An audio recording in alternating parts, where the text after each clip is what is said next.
Hey everybody, and welcome to Josh and Chuck's Internet Roundup, the show where we take a peek at what's interesting on the internet and pass it along to our listeners, and in this case, viewers. Yeah.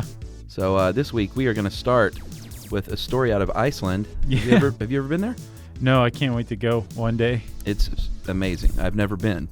You just have heard it's amazing. Well, I have a few good friends that have gone and made me sit through their slideshows. Yeah, I've never heard anything bad about Iceland. Nope.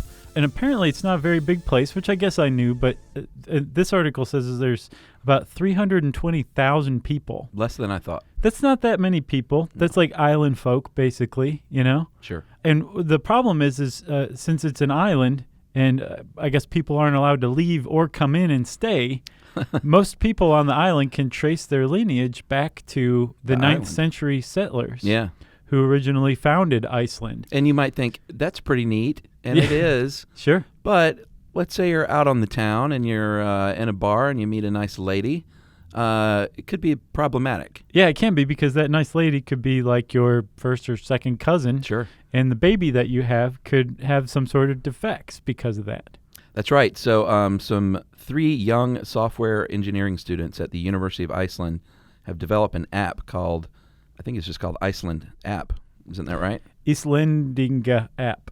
Yeah, in the home country. Yeah. And basically what it does is it allows you, if you have met someone out and you want to see how closely related you are before getting to know them better, right? Or at the very least changing the conversation you have with each other, you bump apps with each other, right? Or phones, and it'll pop up, and if someone is too closely related, it will actually sound an alarm and send a warning text.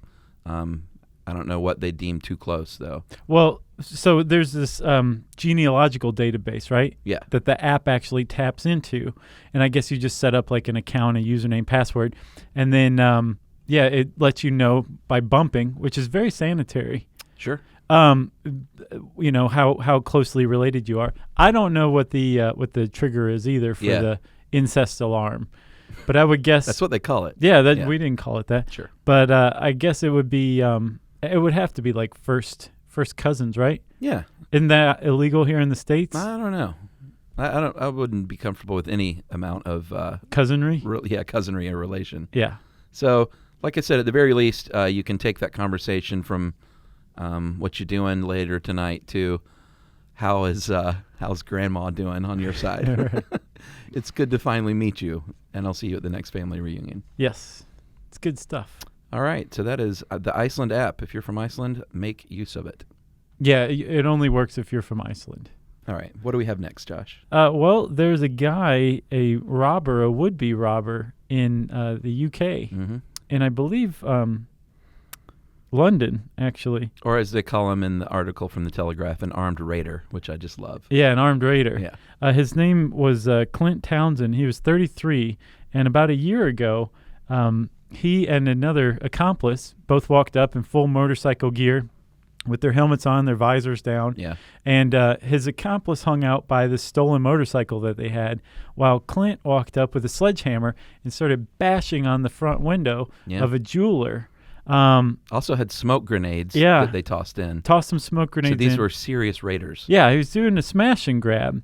Well, apparently in London, jewelers don't truck to that kind of stuff.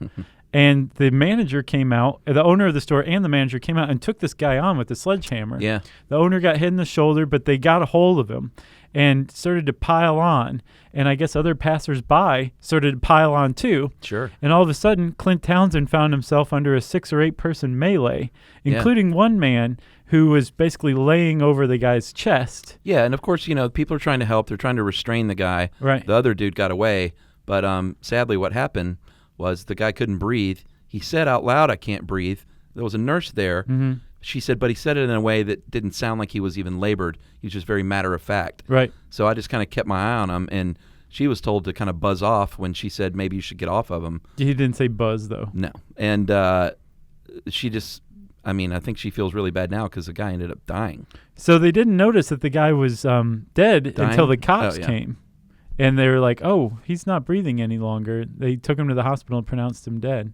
Yeah, and everyone involved was disturbed because this is England, right, and not the United States. So They weren't like, yeah, the guy got what was coming to him. Right. Everyone felt really bad, and it was just kind of a sad thing. So there's a coroner's inquest going on, but it doesn't appear that anybody's going to be held accountable for that death. Yeah. And I don't know if they ever got the other guy. No, they definitely did not. They did not? No. I don't think they have any idea who he is even. So he's carrying that around as well. And I guess we can close today. On a high note. On a high note, because I saw this very sweet little story, and we just wanted to say happy birthday to a New Jersey man who is 101 years young, and his name is Herman High Goldman. Yeah. And it's not just remarkable that he's 101, but he goes to work 4 days a week at the job that he's had for 73 years. Yeah, he works at a place called Capital Lighting.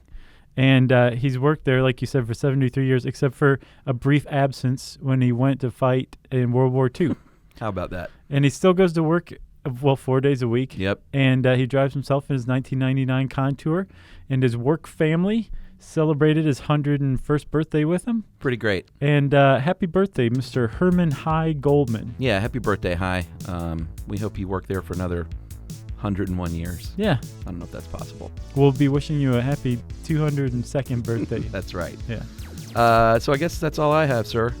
Yeah, if you like this video, subscribe down below. You can send us emails to stuffpodcast@howstuffworks.com. And we have a beautiful, luxurious website you guys should check out too, stuffyoushouldknow.com. That's right. We'll see you next week on the Internet Roundup.